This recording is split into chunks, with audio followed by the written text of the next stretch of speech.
Здравейте, уважаеми зрители! Продължаваме голямата тема за прехода, който се точи вече 20 години. Тема толкова сложна, че нормален съвременник трудно може да я обхване. Жалкото е, че след като виждаме, че не е по силите на обикновените хора, би трябвало някакви екипи, специални организации да се занимават с това нещо. Както в критичен аспект, защо това, което трябваше да се случи, не се случи, така разбира се и в градивен. Какво да се прави от тук нататък. За да бъда полезен на вас, моята аудитория, търсих събеседник, който да може да разгледа проблематиката от повече от една гледна точка. Моят събеседник, който след малко ще ви представя, за някой от вас добре познат, има не една, не две, а три гледни точки. Защо? Защото като човек от смесен брак, български и френски, той е можел да наблюдава нещата и от едната от другата страна. Като човек, който е имал перипетии в миналото, той е бил политически затворник по време на тоталитарния режим, е наблюдавал нещата и отвътре от затвора. И третата гледна точка е това, което в момента се случва, тъй като той прекарва една много голяма част от времето си, вероятно по-голямата част от последните 20 години в България. Това е Фреди Фосколо, Алфред или Фреди Фосколо. Историята му накратко е следната. Баща му идва тук преди войната и създава Алианса в град София. Всички знаете какво беше Алианса и какво представлява. Тук се ражда и неговия син, който има майка българка, баща французин. Така се стига до 60-те години, когато той е арестуван, обвинен, осъден политически. Прокурора му искал смъртна присъда, което после не се случва и благодарение на това, че има и френско гражданство, след известно време в затвора бива освободен по дипломатически път от френските власти и така остава жив. Казвам добър вечер сега на Фреди Фосколо. Добър вечер. Много ви благодаря за времето и за вниманието, което отделяте. Сега съм пенсионер, така че имам време. Вие казахте последните 20 години, само от 5 години съм пенсионер. И от 5 години идвам действително често и прекарвам по-голямата част от годината тук, може да се каже. Между другото, ако ми позволите една куриозна подробност. Последния път, драги зрители, когато Фреди Фосколо е бил арестуван в България 96-та година на летището, като пристига от Франция, нали? Да, това е друг епизод. Също да кажа, че съм български гражданин едва от 2002 година. Преди това имах само френско гражданство. Да, но към момента и български съм и френски граждани. Пълноценен или пълновластен български гражданин. Но когато ви арестуваха 96-та, не бяхте само френски. Френски, да. А защо ви арестуваха? Защото там персона нон грата. Запис, че още ви, останал от че ви преследват. От списъците от време оно. 6 години след падането на Берлинската стена, вас ви арестуваха, защото не сте бил заличен в списък. Дори 7. И специалните служби са търсили врагове.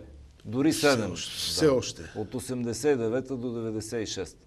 Нормално е, защото всъщност сега си давам сметка, че нормално, защото още сме били в една перестройкистка, бих казал, държава, а не в демократична. По той време днеска нещата са малко еволюирали, защото сме в Европейския съюз, но пак доскоро и може би още и сега сме перестройкистка държава. Може би мога да ви обясня защо смятам това. Почваме с констатацията. Между другото, аз така най-важното за мен, за да ви се обада, да говорим, да се видим и да ви покана студиото е, че напоследък се явиха хора с едни измислени биографии, които казват: аз бях дисидент, аз съм се борил, ние сме се събирали, ние сме се разпространявали. Вие реално сте политически затворник, бил. Реално преди да ви отменят смъртната присъда, сте имал искане за смъртна присъда. Да, съм имал искане, не съм осъден, но все пак на 15 години, което не е малко, като си на 20 години. Реално вие, като влизате в затвора, оставате жена и дете навънка и съпругата ви също лежи през това време в затвора. Една година. Известно време. Така, с малко дете, нали? Да. Така. Реално вас ви връщат във Франция френските власти, обаче после вие тайно след една година си идвате. След 2 години. След 2 години с фалшиви документи, разделен от дете и жена, и успявате да ги измъкнете с влака през тогавашна Югославия. Не, през тогавашна и сегашна Турция. През Турция ги измъкнете. Да. Грешката е моя. Така че това са безспорни факти, уважаеми зрители. Аз имам достатъчно, даже бих казал изключително основание да вярвам на този човек, защото на някои други, сега няма да им казвам имената в ефир, не им вярвам. А такива се появиха в последните седмици доста, които разказват врели не кипели и на моменти забравят дори, че сме се познавали и много добре знаем, че това, което твърдат, няма как да са го правили. Сега, кое според вас не се случи преди 20 години? Защото тук вие носите много материали, много литература. Няколко, да. Аз ще започна направо с най-конкретния въпрос. Вие познавате десетки, може би стотици хора, с които сте бил заедно в затвора, политически затворници. Познавате и други, които не са били в затвора, но са имали демократични нагласи. Първият ми въпрос е, защо според вас практически никой или почти никой от тези хора не влезаха в управлението на държавата след 1989 година, дори не влезаха огромна част от тях в демократичните сили, които тогава се създадоха и които всички ние акламирахме и подпомагахме. Много интересен въпрос. Да. Те дори голяма част от тях и до сега не смеят да си дойдат в България или не желаят. Има, да, познавам, за съжаление. Нека почнем от още човешките истории. Вашите познати, вашите съмишленици от 60-те и 70-те години, които никъде ги няма. Сега, поначало бяха низвергнати от политическия живот и то низвергнати най-вече от, да речем, дисидентските среди. Не само тези, които бяха проявили някаква активност против режима преди тях. Имам, между другото, затворници, защото дори ако не се чуда клуба за гласност и преустройство, елитарния клуб, изтъкваше като негово достоинство факта, че в неговите редове няма политзатворници. Това вече позволява да видим по какъв начин са разсъждавали и са виждали нещата. Значи не само те не са били допуснати, ако забележите, и никой от тези, които са били в емиграция и които доста от тях са правили, са действали, са правили неща, също не са допуснати. Аз лично не съм никога правил нищо с цел да дойда на власт, защото никога не съм мислил да идвам на власт. Въобще не само аз, а дори и моите приятели, тези с които работехме, които правехме неща, като Петър Бояджиев или Александър Иванов или други, не сме мечтали никога за власт, а просто за изпълнение на един вътрешен порив, който ни налагаше да правиме това. Нали?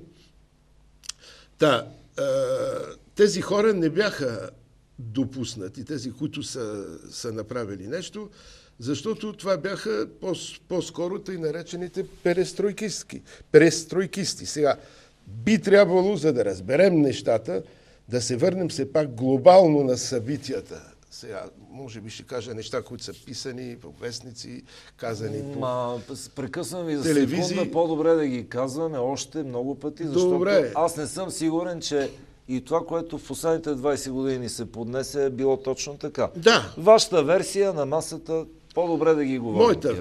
Моята версия и версията на тези, с които са ми близки и с които съм бил близък понякога 20, 30, 40 години, че, както казах, нещата, които всеки би трябвало да знае, че нещата, които се случиха в България, бяха единствено възможни на 10-ти заради събитията на 9-ти в Берлин. Нали? Падането на Берлинската стена, без нея нямаше да може да стане по този начин 10-ти. Но защо във всички други страни от източния блок нещата се развиха по различен начин, т.е. по нормален, очакван и желан начин, демократичен. А при нас не, тук. Това действително е един въпрос, който смятам доста българи в тази страна си задават, и дори тези, които са навънка. Според мен защото не само са решавали, естествено, Горбачов, Рейган, Митеран и Тачър и Кол, тогава те са били играчите. Но имало и един много важен играч. Това са народите от източна Европа. Различни народи. Източно германци, поляци, унгарци, чехи, българи, румънци. Сега, навсякъде сценария е бил различен, но ако искаме първо да отговорим, би трябвало сега, тук гледате, съм взел една книга, тя е на един френски политолог, советолог, който е дълги години е изследвал Съветския съюз, казва се КГБ на власт. Така. Издадена от издателство ФАМА в България. Тя, впрочем, човек като я прочете, ще разбере всичко за тази схема, общата. Нали, затова слага... Тя е ключ към Тя е ключ. Въпроси. Просто в даден момент при фалита на комунистическата система, КГБ вижда, че партията пречи, че тя е склерозирала, че тази номенклатура, която смуче държавата, пречи, за да се решат нещата и че системата ще падне и че самите хора от КГБ ще си загубят позициите. И, впрочем, те изместват, гледат. Перестройката не е нищо друго, освен изместване на центъра на политическата власт от партията в КГБ. И съответно в тези служби. Това е било проект. Този проект съществува. Това изместване е ставало с приемането на демократичните закони, т.е. на демократична външна форма, от която пък Съветския съюз се очакваше да получи много кредит от Запада. Не само от Рейган, който много добре беше разбрал това нещо и само обещаваше, ма казваше още повече, за да дадем, но и дори от Кол. Нали?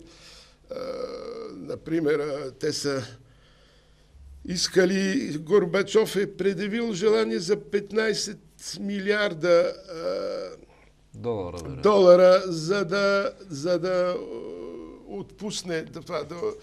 отпусне визовия режим между източна и западна Германия. След това Кол призна, че те бяха готови да дадат 50.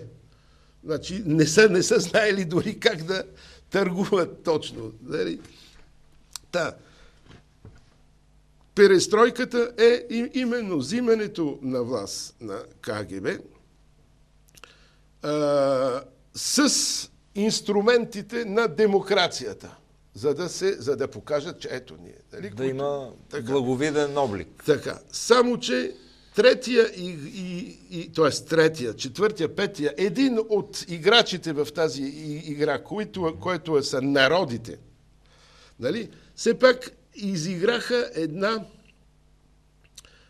такава роля, че сценария не можа да се приложи баш както искаха.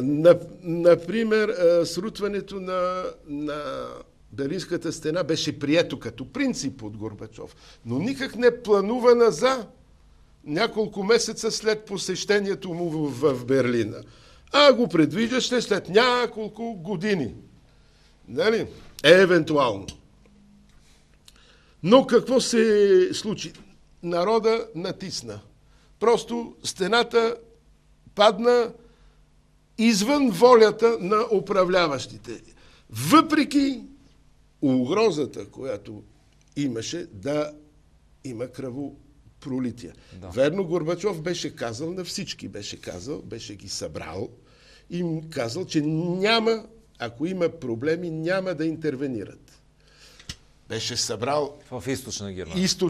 не само от всичките страни, от източния блок, беше ги събрал още 85-та, за да им каже, оправяйте се сами. Да. Ние няма да интервенираме, защото тогава той дойде на власт, виждайки положението на Съветския съюз и знайки, че няма да може да се удържи по този начин. И да не забравяме, че Горбачов все пак е един от най-близките на Андропов. Да. А Андропов, който се е занимавал с източна Европа, е взел някакви поуки. Все пак. Цяли поуки от събитията в Будапеща и в Прага, въпреки че той е този, който ги е репресирал. Но той си е взел някакви...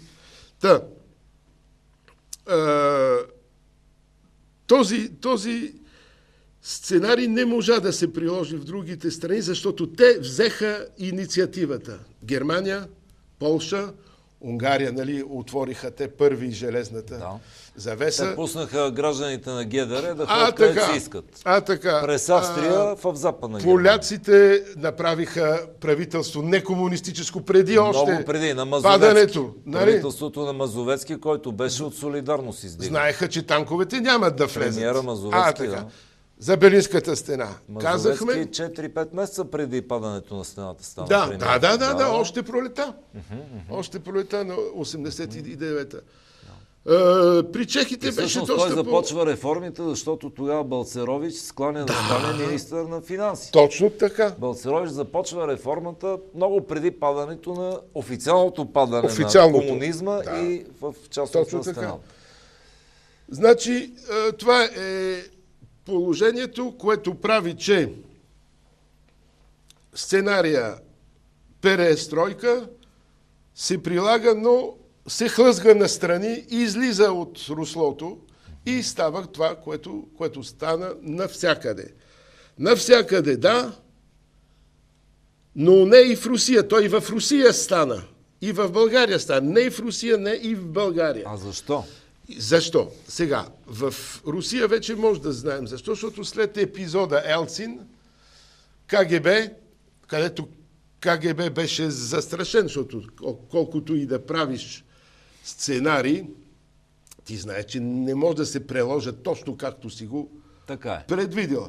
Дойде Елцин там, който разбърка известно време картите, но нещата си влезоха в реда с Путин и оттам имаме и днешна Русия, Путинова и Медведева Русия, което е фактически една перестройкова Русия. Това е, което искаше да прави и Горбачов, което Политбюро, не Политбюро, но Горбачов с хората от КГБ искаха, Шевърнадзе, между другото, искаха това да направят. Направиха я в Русия. Не я направиха в никоя друга от източните страни.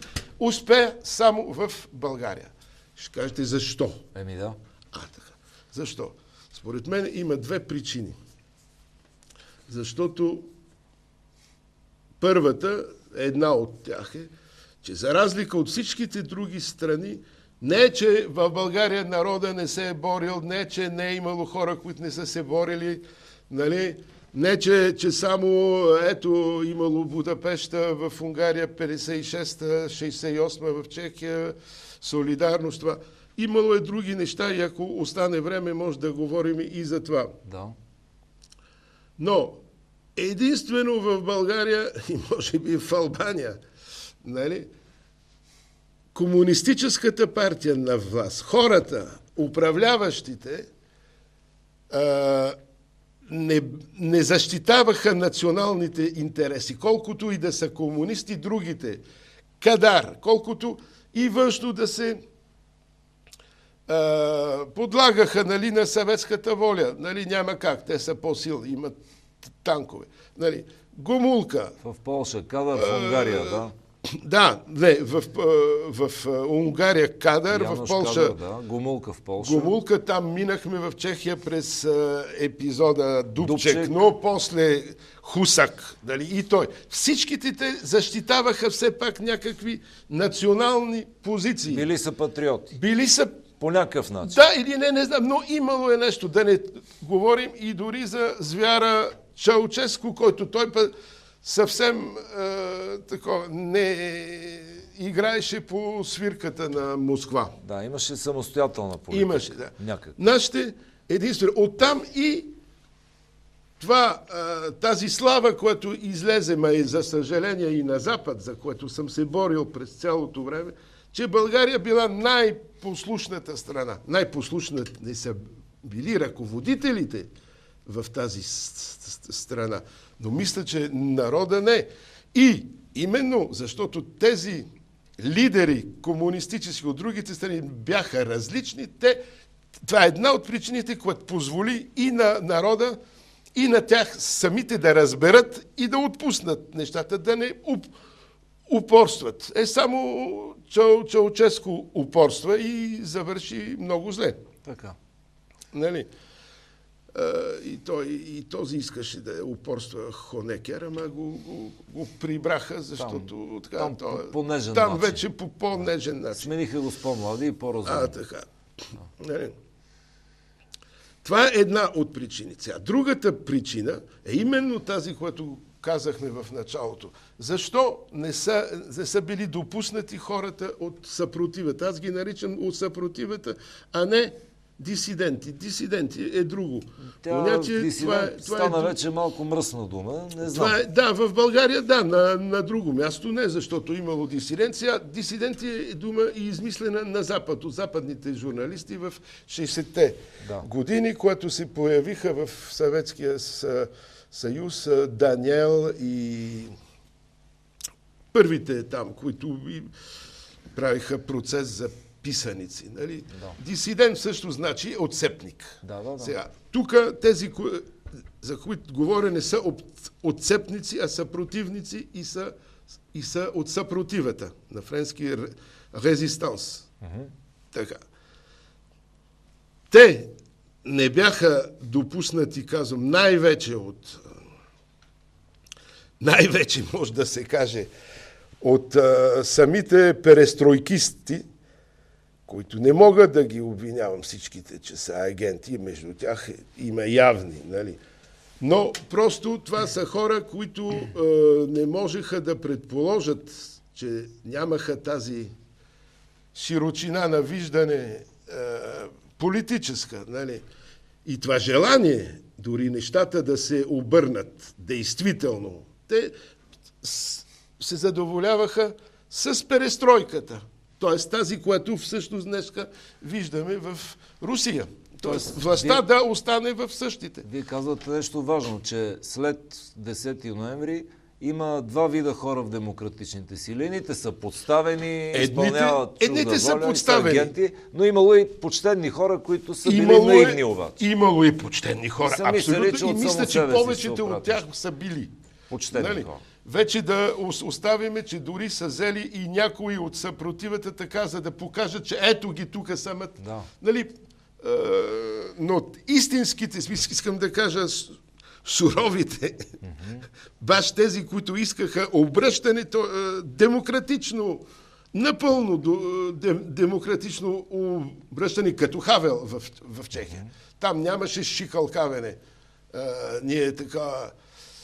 Затова имало е кръгла маса и в Полша, ама тя как завърши? С правителство на опозицията. Нашата кръгла маса как завършва тук? С избиране на Петър Младенов за президент-председател на републиката. И после са ни фалшифицирани избори. Вече са това. Но според мен нещата са изпуснати още в началото. За съжаление. Кой момент визирате? За мен звездния момент, изпуснатия звезден момент на демокрацията е 14 декември 1989 година, когато подобно на всички други народи от бившите, т.е. тогава не бивши социалистически страни, които напираха, за да разкъсат бента и да се освободят от опекунството на комунизма, бяха готови по същия начин, както в Чехия, както в Берлин на 9 ноември. Тук беше на 14 декември. Малко по-късно стана в Румъния, там знаеме как свърши на 20 декември. Нали? Мисля, че и в Чехия също беше. Тогава тези лидери, които бяха се обособили като съюз на демократичните сили, т.е. като координиране на много сили, но всъщност гледаха да отстранят тези, които не бяха перестройкистки, вместо да окуражат народа, казаха: елате утре, сега си отивайте, там се изпусна. Оттам нататък, аз си спомням, че тогава бях във Франция, бях в Париж, не бях още идвал в България, дойдох чак 3 дни преди изборите, можах да присъствам на голямия митинг, за щастие. Вие сте дошъл големите ми на спомени. 4 юни сте дошъл. Така, можах да присъствам на 7 юни на митинга на Орлов мост, но това вече е друга тема. И тогава, според мене, се изпуснаха. Сега ще ми кажат някои, че аз съм безотговорен човек, който казва, че е трябвало да има сблъсък, кръвопролитие, че съм искал кръвопролитие. Както знаете, или не знаете, впрочем, аз съм християнин, дори съм дякон. И съм винаги бил против всякакво насилие. Така че никога не съм мечтаял, дори съм си казвал, не съм виждал друг начин на излизане от комунизма, от кървавия сблъсък. За щастие той не стана. Но това, което трябва да се знае днес, че на 14 декември, каквото и да ви кажат разни отговорни хора, не е имало никаква опасност от кръвопролитие. Защото това беше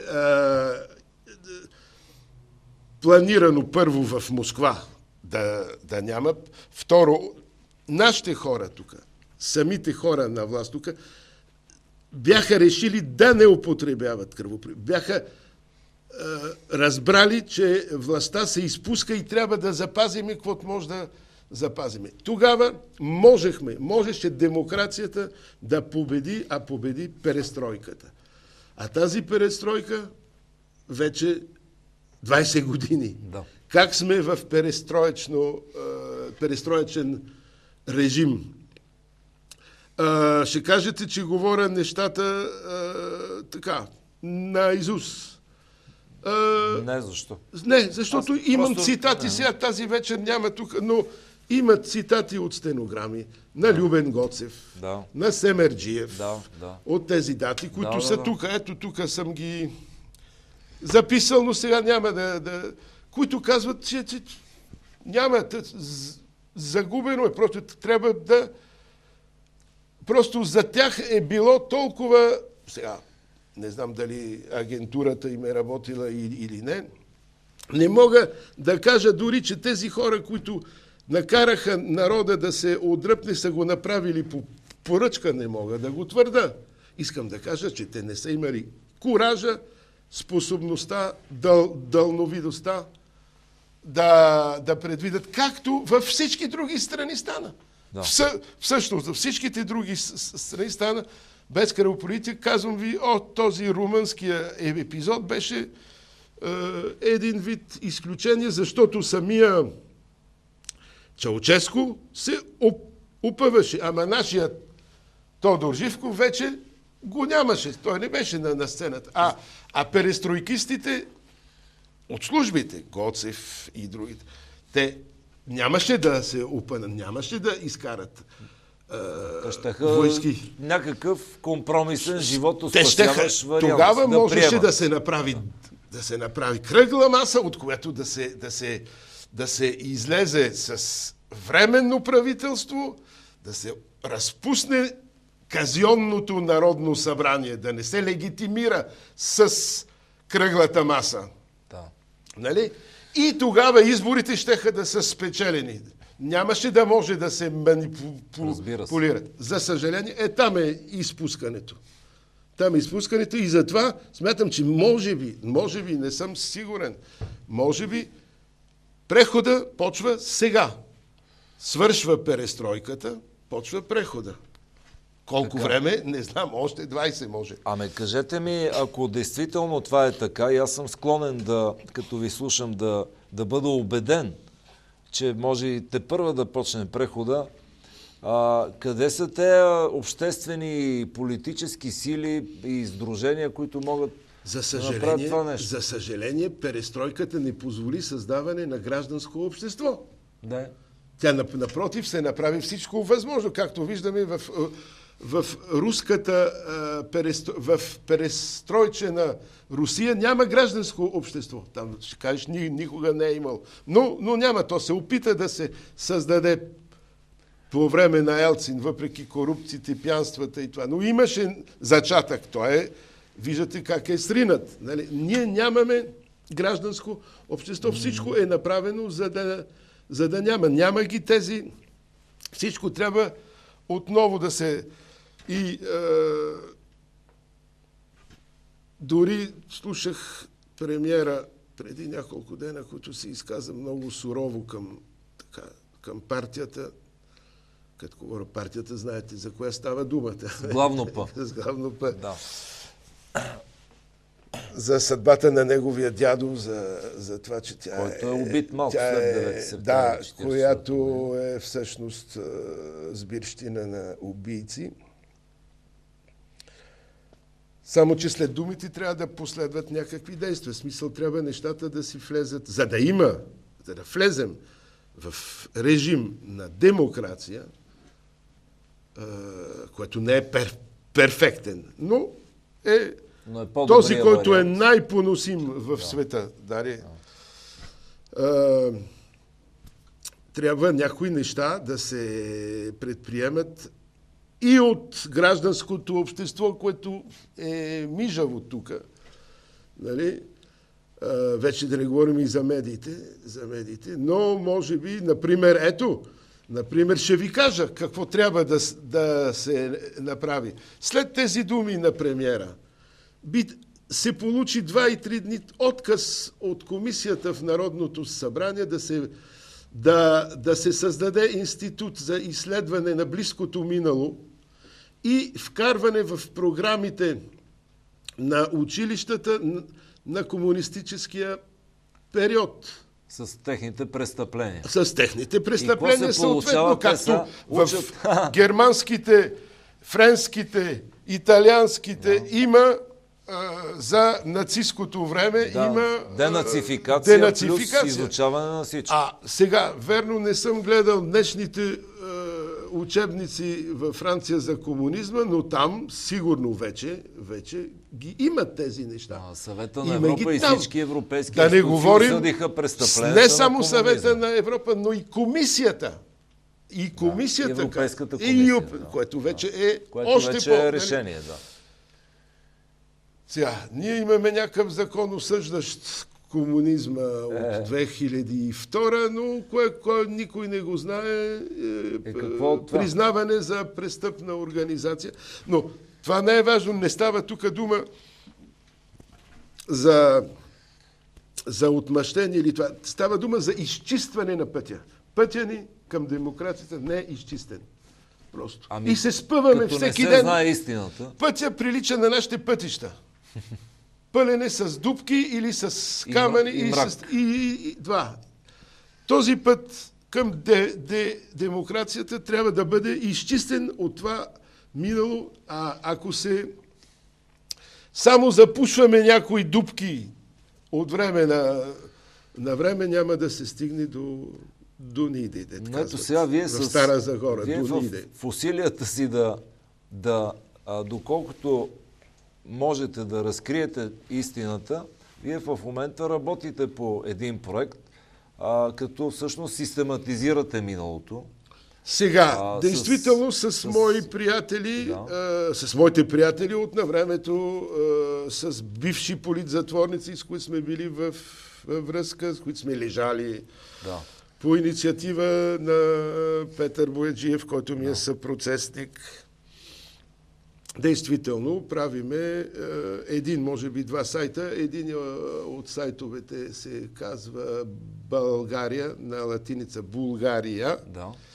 1989.bg, ако се не лъжат, но той е в ход, сега още не е пълено. Там събираме всички документи, архиви за това кое е било и го назовахме истината за лъжата. Тоест да се опитаме да се премахнат някои митове, а един от вредните митове за обществото и за бъдещето, дори за младите поколения, които не знаят за режима, не са родени по негово време. И не учат в училище, защото в учебните програми не се учи за престъпленията на комунизма. Нито тук, нито по света. Да, някои, може би казва и може и на Запад по-учат вече по. Но още такова, това е... Естествено. Но, впрочем, къде бехме сти? Да. До сайта, който правите. Да, до сайта. Истината за лъжата. Вкарваме всички, значи, имаме архиви от това, което е, от съпротивата, от това, което е правено, от индивиди, от групи, от тука, в миграция. Все повече и повече хора ни пращат техните архиви от той време и затова вече това един вид, това е проява на гражданско общество. Там вече нещата ще почнат да се видят.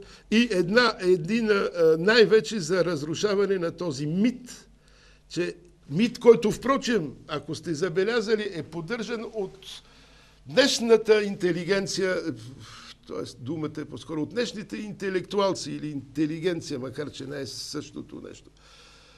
Че, видите ли, сме на той дередже, защото имало турско робство, защото за разлика от другите не сме имали Будапеща 56-та, Прага 68-та. Това е едно популистко обяснение, което е много вредно. Абсолютно вредно и не само това, а и не верно. По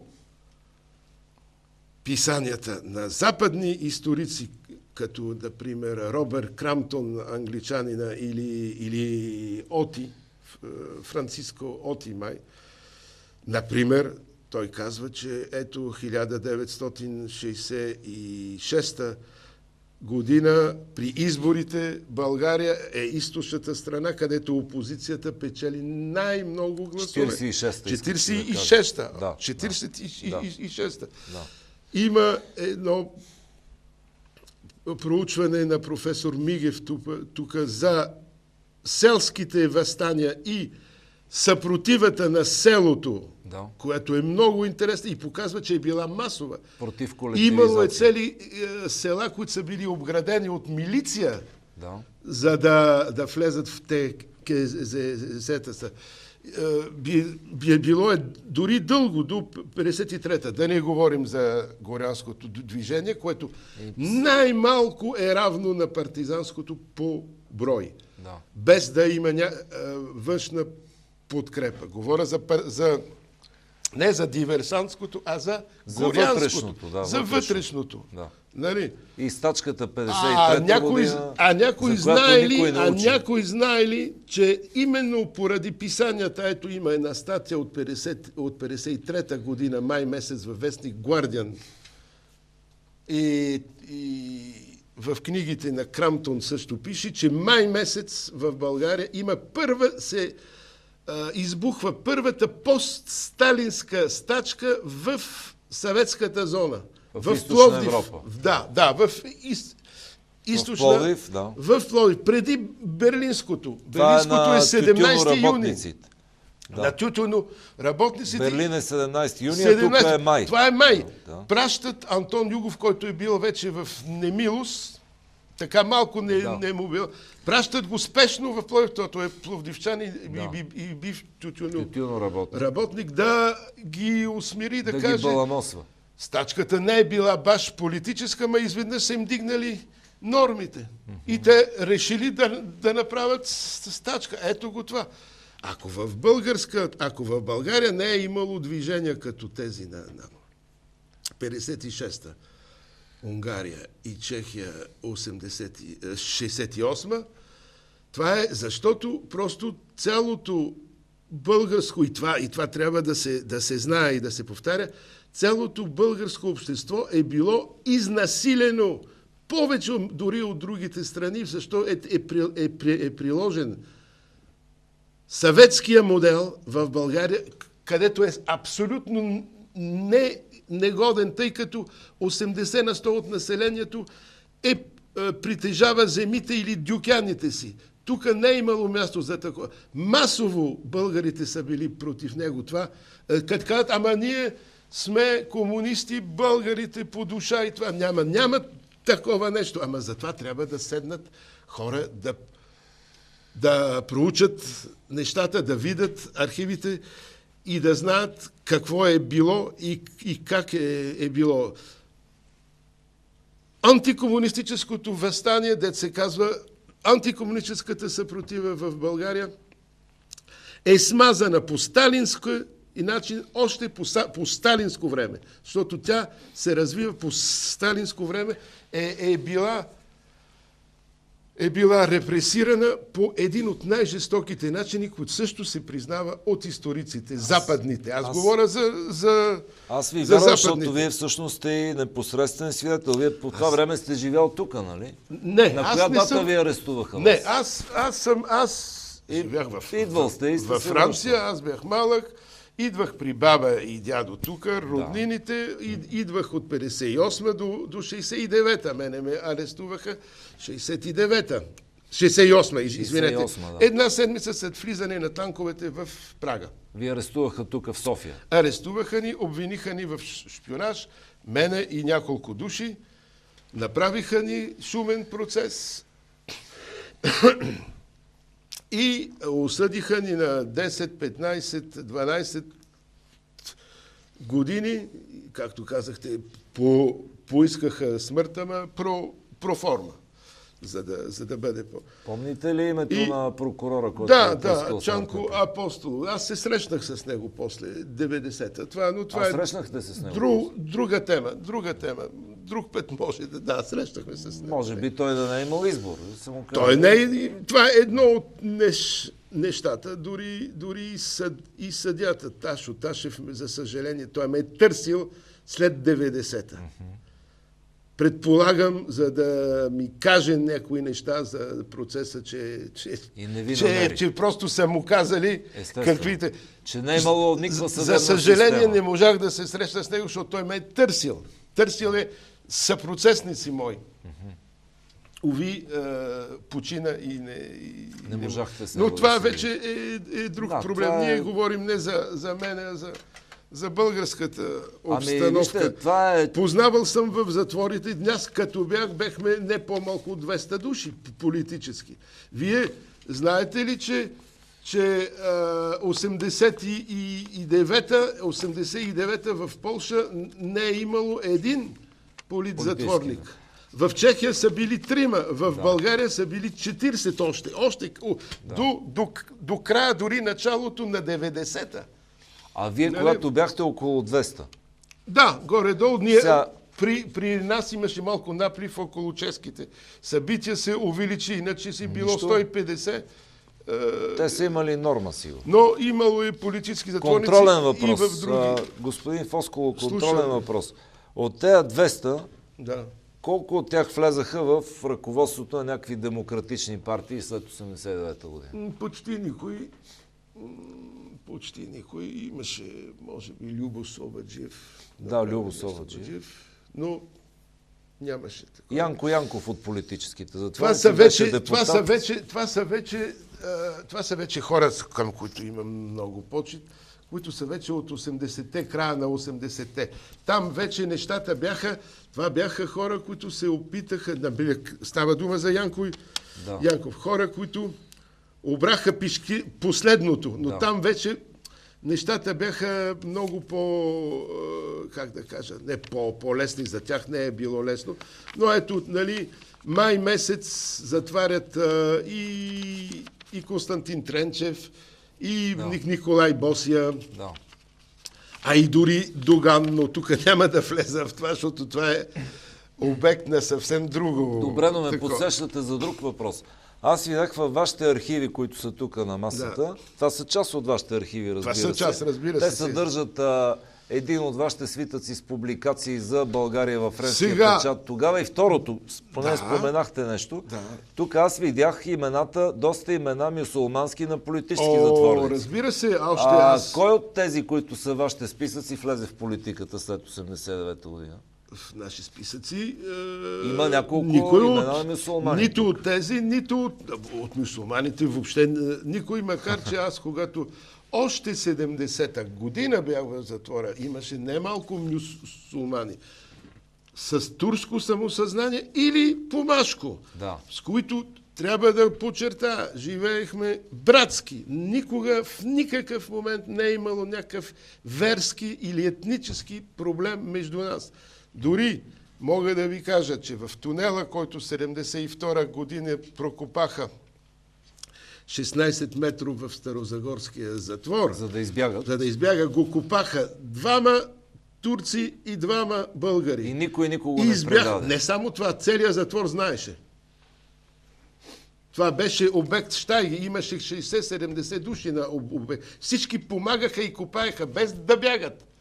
Копаеха и помагаха за скриването на пръста. От тези избягаха двама души турци, двама души българи. Убиха двама от тях след няколко дни, хайките.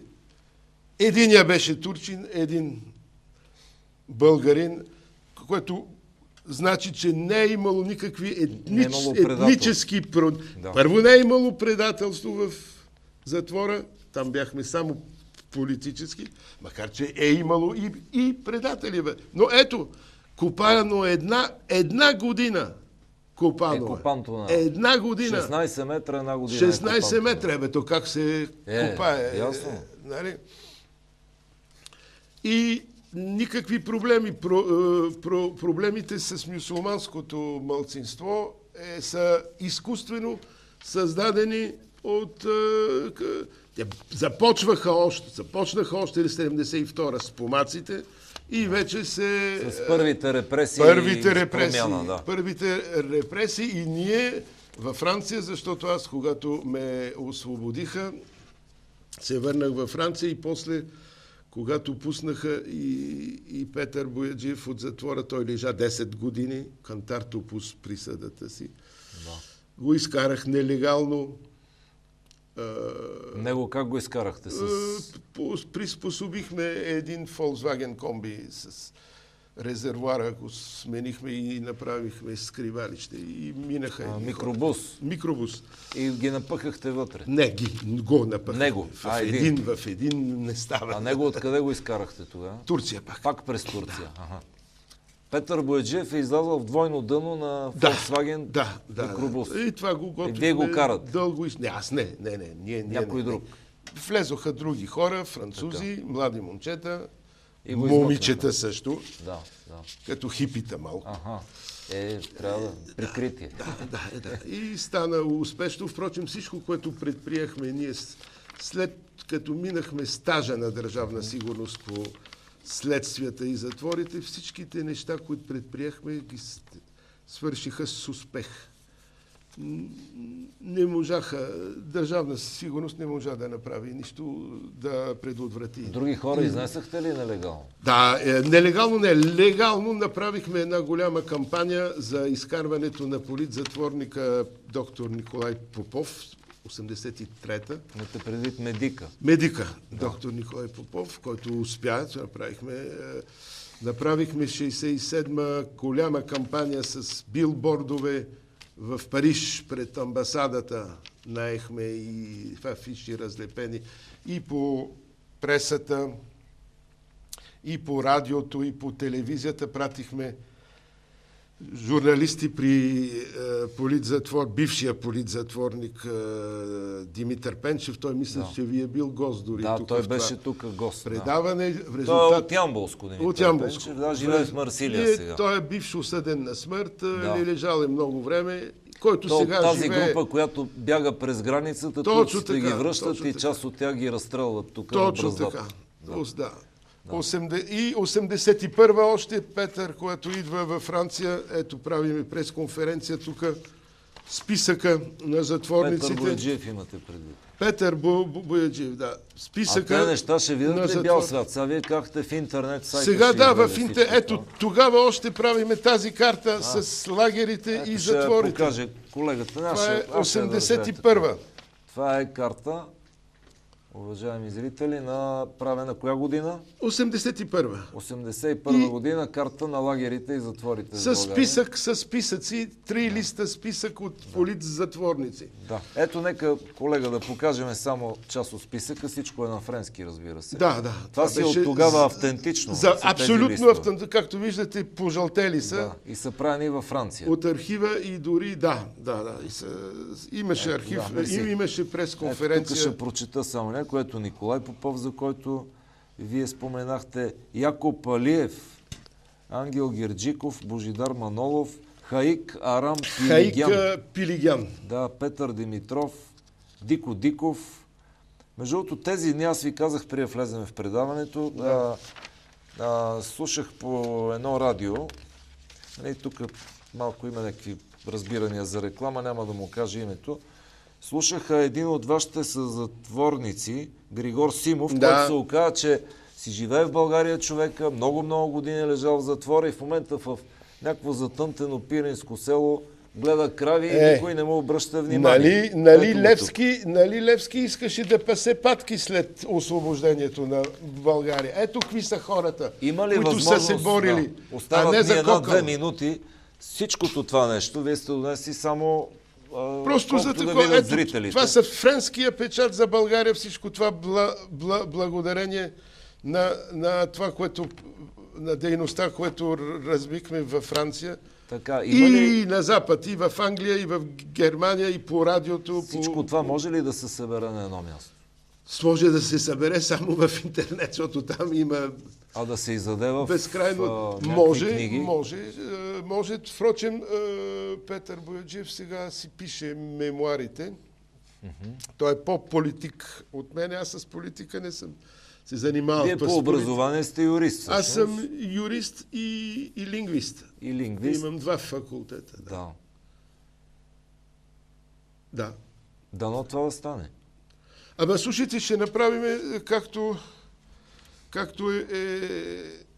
е казано в Хан Омуртак ли е писал на колоната си? Да. Колоната на Хан Омуртак. Чакайте, че в момента не мога да се сета за човек и добре да живее, умира. И друг се ражда, нека той види, остане следа от този, който пише тези редове. В този дух го правим. Това е колоната от Омуртагово време, Хан Омуртак, писана от Чаргобиля Мостич. Сега вие знаете по-добре от мене. Ами добре, аз... И просто... ще го направим най-вече и искам да кажа, не толкова от нарцисизъм и дори никак не от... Но просто защото имаме чувството, че трябва да се знае, българското общество да знае тези неща са съществували и много други. И много други. И това, надявам се най-вече да започне този пусти преход и да излеземе от перестройката, за да станем демократична държава, равноправна с всички други в Европейския съюз. Това мисля, че... Израз на вътрешно смирение и отказ от търсене на възмездие и гняв ли е това, че решихте да се, така, приемайки този дяконски сан, се отдадете на служене на Бога? Защото вие сте дякон. Слушайте, да, аз съм... Много хора остават до края на дните си озлобени и искат да си срещнат врага, че да го... Озлобен, не, озлобен. Мисля, че не е моя само. Много други хора, които не са дякони, много други политзатворници, с които съм говорил, те не желаят мъст. Желаят правда. Да. И признание. Нали? Сега, това, че съм станал дякон, да, защото смятам, че след като съм служил на някаква идея, светска идея за свобода, за равенство, за правда, ще се отдам малко повече може би, бих желал да се отдам повече към братството. Да се отдам към братството в края на живота ми, защото вече са последните дължини. Дано ще извървиме. Господ да ви даде много години, но всъщност вие чрез силата на вярата се опитвате да извадите истината отново на бял свят. Дай Боже да ми всъщност помогне Бог в това нещо. Има между нас хора, които не са вярващи, но и те участват равноправно, да се казва, равнодостойно. Благодаря ви за това, че приехте нашата покана. Аз ви благодаря. Малко се сгорещих така, с спомени и неща, които... Това е съвсем разбираемо. Благодаря и на вас, уважаеми зрители, че ни почетохте и тази вечер с вниманието си. Останете с програмата на Евроком и ни очаквайте следващата седмица по същото време.